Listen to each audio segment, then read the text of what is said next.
বণিকের ছেলে সুবোধের সাথে বিয়ে হয়েছিল শান্তির। বছর না ঘুরতেই বণিক মারা যায়। সুবোধের ব্যবসা বুদ্ধি না থাকায় সে শান্তির বুদ্ধিতেই ব্যবসা চালাতে থাকে। তুমি কেমন বণিকের ছেলে গো? ব্যবসার বুদ্ধি বলে তো তোমার কিছুই নেই।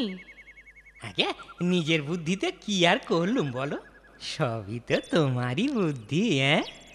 তোমার যদি নিজের বুদ্ধি থাকতো আমি কি আর সেধে দিতে যেতুম? অমন বুদ্ধি না দিলেই পারতে। একদিনও তো লাভের মুখই দেখলুম না। বাবার জমানো যা পুঁজি ছিল সবই তো শেষ। পুঁজি শেষ তো কি হয়েছে? হ্যাঁ, এই এত বড় বাড়ি আছে, এটা বন্ধক রেখে টাকা জোগাড় করো, ব্যবসায় লাভ ক্ষতি তো আছেই। কিন্তু বাড়িটাও যদি যায়? যাবে না গো, যাবে না। কাল ক্ষতি হয়েছে বলে কি চিরকালই হবে? বলছো? ঠিক আছে, তাই করি তাহলে, চলো।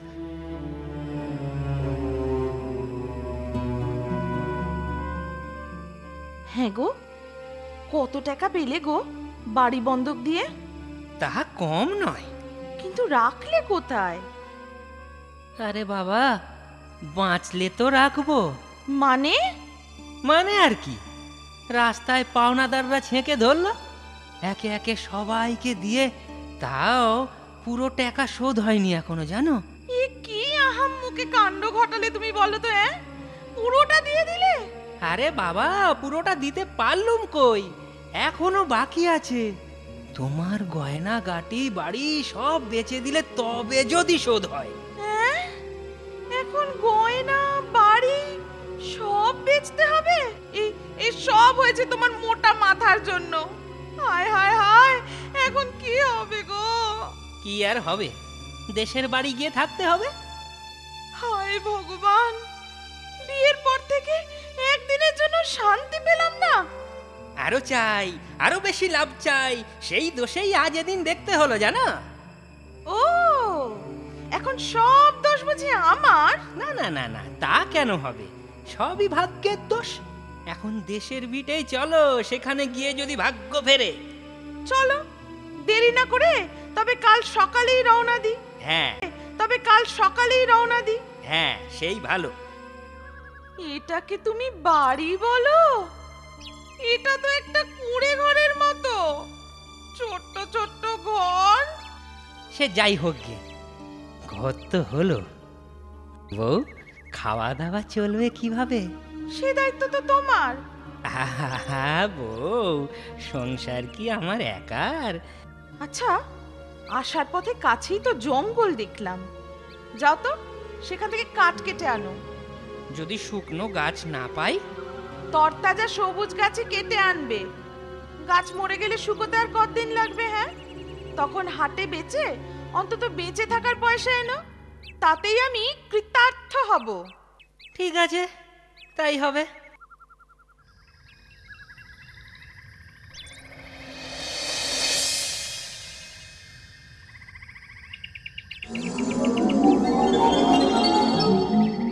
অমন কাজ করো না সুবোধ, তোমার কি প্রাণে মায়া নেই? হ্যাঁ, কে আপনি? কে? আমি বনদেবী সুবোধ। বনদেবী? নমস্কার বনদেবী, আপনি আমার অপরাধ নেবেন না। আমার নাম যখন আপনি জানেন, আপনি নিশ্চয়ই অন্তর্যামী। আমার মনের দুঃখ, কষ্ট, দারিদ্রতা কিছুই নিশ্চয়ই আপনার অজানা নয়। তোমার অনুমান সত্যি, আমি সবই জানি। তাহলে তাহলে আমার দারিদ্রতা দূর করার একটা ব্যবস্থা করে দিন বনদেবী। আমি আর ভুলেও কোনো দিন গাছ কাটবো না। তথাস্তু। আয় আয় দুগ্ধবতী গাভী, আয় আয়। যাও সুবোধ, এই গাভীকে ঘরে নিয়ে যাও, ওই গাভী তোমার মঙ্গল ঘটাবে। কিন্তু কিন্তু এই একটা গাভী কি এমন মঙ্গল ঘটাবে দেবী? এই গাভীর দুধ কখনোই ফুরোবে না, যতই দুইবে তত দুধ পাবে। যাও, ঘরে ফিরে যাও সুবোধ। কি যত চাইবো তত দুধ পাবো? হ্যাঁ, ধন্যবাদ দেবী, ধন্যবাদ বনদেবী, ধন্যবাদ, নমস্কার।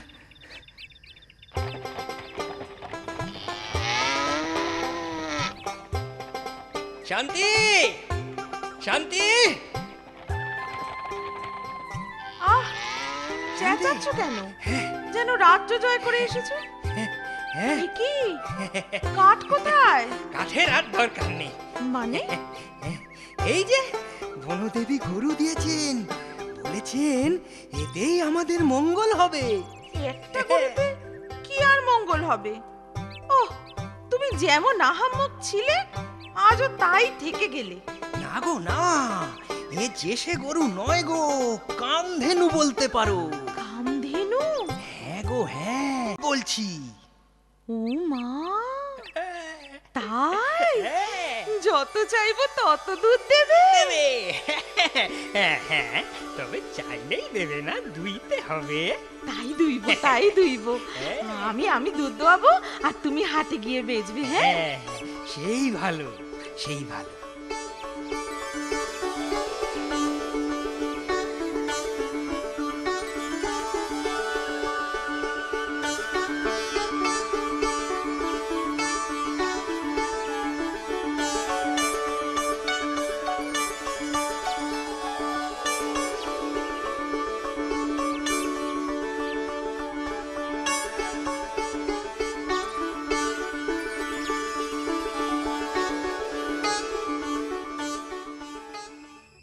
বুঝলে, বনদেবী তোমায় ঠকিয়ে দিয়েছে। হ্যাঁ, কেন? এ কথা কেন বলছো? বলছি কি আর সাধে? দুধ দুইতে কম কষ্ট? হাতে যা ব্যথা হয় না, দুইতে দুইতে হাতের ছাল চামড়া উঠে গেল। এত কষ্ট করে কি এমন টাকা পাচ্ছি বলো? তাহলে তাহলে তুমি কি করতে বলছো? শোনো না, আমি বলি কি, তুমি না আবার কুঠা নিয়ে জঙ্গলে যাও কাঠ কাটতে। আবার? হ্যাঁ, আবার। আরে, দেবী ভয় পেলে তবেই না দেখা দেবে। তখন ওই গরু ফিরিয়ে তুমি আরো ভালো কিছু চেয়ে নিও। এই দুধ দেওয়ার মতো কষ্ট যাতে আর না করতে হয়। বলছো যখন, ঠিক আছে, তাই হবে। হ্যাঁ, সাথে করে ওই গরুটা নিয়ে যেতে ভুলো না কিন্তু। না না, বলবো না।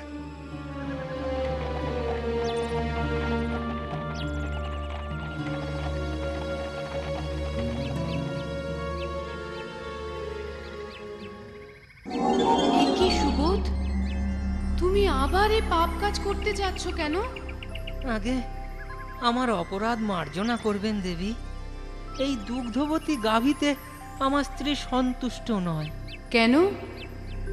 আগে দুধ দুইতে তার খুব কষ্ট হয়েছে। ঠিক আছে, এবার আমি তোমাকে একটা হাঁস দিচ্ছি। যতবার ডিম দাও বলবে, এই হাঁস ততই ডিম দেবে। দেবে? তাই ডিম দেবী, এ গাভী আপনি ফিরিয়ে নিন। দুগ্ধবতী গাভী, ডিম দেয়া হাঁস হয়ে যাও। যাও সুবোধ, যাও, এই হাঁস তোমাদের মঙ্গল করবে। আপনাকে আপনাকে অনেক ধন্যবাদ দেবী, আপনাকে অনেক ধন্যবাদ।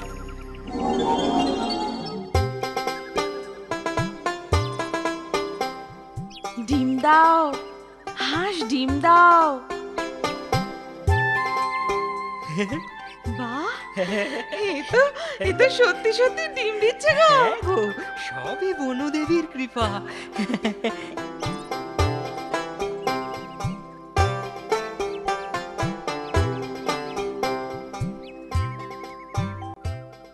এক ডিম, দুই ডিম, তিন ডিম।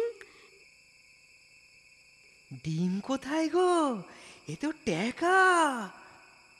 সারাদিন ডিম দাও বলতে বলতে আমি না সবকিছুতে ডিম বলছি। আচ্ছা গিন্নি, আজ কি রান্না করেছো গো? ডিম। তোমায় কি ডিমে পেয়েছে নাকি বলো তো? রোজ রোজ খালি ডিম।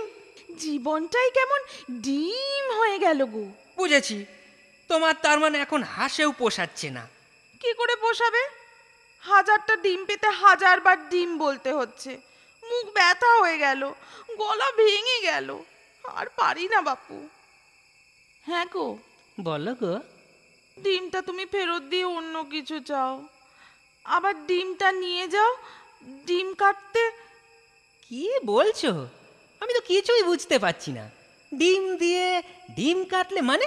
না না, ডিম না, কুড়ুল নিয়ে গাছ কাটতে যাও। তাই বলো? ঠিক আছে, তাই হবে। ডিমটাকে সাথে নিয়ে যেতে ভুলো না কিন্তু। হ্যাঁ, ডিম সাথে নিয়ে যাব? না না, ডিম না, হাঁস, ওই হাঁসটা। তোমার মাথা খারাপ হয়ে গেছে, তাই বলো হাঁস। আবার কি হলো সুবোধ? তোমার বউ কি ডিমেও সন্তুষ্ট নয়? আগে ঠিকই বলেছেন দেবী, ও সব কথাই কেবল ডিম ডিম ডিমই বলে যাচ্ছে। ঠিক আছে, হাঁস ফেরত নিয়ে আমি একটা বাসন তোমাকে দিচ্ছি। বাসন? হ্যাঁ, এই বাসনের কাছে যে খাবার চাইবে তাই পাবে। তাই? পোলাও চাইলে পোলাও পাবো? হ্যাঁ, পোলাও, রাজভোগ সব পাবে। রাজি তো? হ্যাঁ দেবী, রাজি মানে খুব রাজি। এতে রাজি না হয়ে পারা যায়? ডিম দেয়া হাঁস, বাসন হয়ে যাও।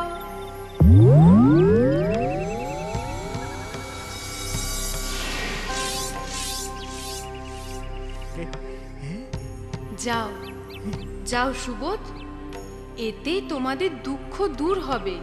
আগে ধন্যবাদ দেবী, ধন্যবাদ। রাজভোগ দাও, রাজভোগ। এই দেখো। বাহ বাহ, কি সুন্দর। খেয়ে দেখি তো। হ্যাঁ বউ, খেতেও খুব ভালো, কি বলো? যাক, আমাদের খাওয়ার কষ্ট দূর হলো। এবার তো তোমার শান্তি, নাকি বলো? মোটেও না। এতেও না? তুমি না বণিকের ছেলে, তোমার ব্যবসা বুদ্ধি কি কিছুই নেই? ব্যবসা? হ্যাঁ গো হ্যাঁ, শুধু খেলেই হবে, বড় লোক হতে হবে না? অপুরাণ খাবার বিক্রি করে কত উপার্জন হবে বলো তো? প্রচুর। হ্যাঁ, ঠিক বলেছ। এভাবে তো ভেবে দেখিনি। তবে তবে তাই করব।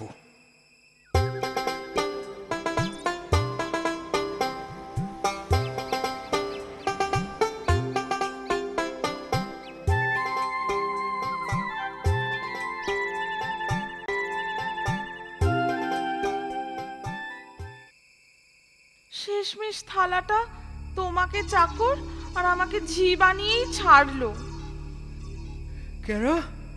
অমন কথা কেন বলছো? বলবো না, বাসন মেজে মেজে আমার হাতে ফোসকা পড়ে গেল। তাহলে বাসন মাজার লোক রাখবো। তোমার যেমন বুদ্ধি। বলি, লোক রাখলে যদি জাদু থালার কথা জেনে যায়, বাঁচিয়ে রাখতে পারবে তো থালাটাকে? তবে তবে কি করবে? কাল ভাবছি থালা নিয়ে তোমার সাথে আমিও যাব বনদেবীর কাছে। তোমায় বোকা পেয়ে দেবী খালি ঠকাচ্ছে। আমি কালকেই এর একটা বিহিত করব। ও, তোমরা দুজনেই এসেছো? তা শান্তি, তোমার অশান্তি কিসের? আপনি বুঝি জানেন না? এই নিন আপনার থালা। আমার দেয়া আশীর্বাদের দান তুমি ভেঙে ফেললে? ভাঙবো না, ওটা আমাকে ঝি বানিয়ে ছেড়েছে। এই যে হাতে ফোসকা, ওই বাসন মেজে। আমার অন্য কিছু চাই, অনেক অনেক সোনার মোহর। তোমরা আমার অভিশাপ ছাড়া আর কিছু পাবে না। সুবোধ, যে হাতে তুমি কুঠার তুলতে, সে হাত দুটো পঙ্গু হয়ে যাবে। ও হাতে আর কোনো কাজ করতে পারবে না তুমি।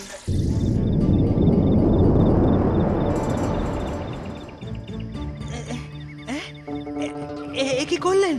এ কি করলেন দেবী? এ কি করলেন? আমি যে হাত তুলতেই পারছি না। যাও যাও শান্তি, এবার নিজে গায়ে খেটে স্বামীরা নিজের খাবার জোগাড় করো। খেটে খেলে বুঝবে শ্রমের মর্যাদা। দয়া করুন দেবী, দেবী দয়া করুন। আমার ভুল হয়ে গেছে, আমি আর কিচ্ছু চাই না। আমার স্বামীকে আপনি ভালো করে দিন দেবী, আমার স্বামীকে আপনি ভালো করে দিন। শোনো, এই জঙ্গল থেকে কিছু ফলের চারা গাছ সংগ্রহ করে ঘরের কাছে তাদের বড় করে তোলো। সেই গাছে যদি তোমার যত্নে ফল ফলে তখনই শুভদের শাপ মুক্তি ঘটবে, নচেত নয়। এতে তোমারও পাপের প্রায়শ্চিত্ত ঘটবে। তাই করব, আমি তাই করব দেবী, স্বামীর জন্য আর আমার পাপের প্রায়শ্চিত্তের জন্য আমি তাই করব।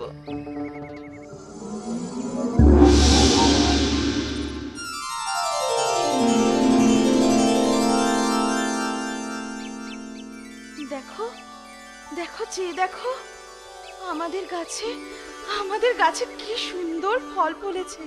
হ্যাঁ, আর আর দেখো, আমার হাতও ঠিক হয়ে গেছে শান্তি। আমি আবার হাতে জোর পাচ্ছি আগের মতো। হ্যাঁ হ্যাঁ, এ সবই বনদেবীর কৃপা।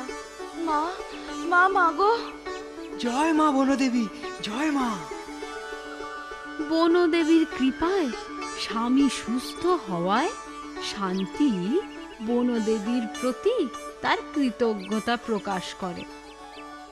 এবার তার স্বভাবে সত্যি পরিবর্তন আসে। সে বোঝে কষ্টের ফলের মতো মিষ্টি আর কিছুই হয় না। সে অল্পেই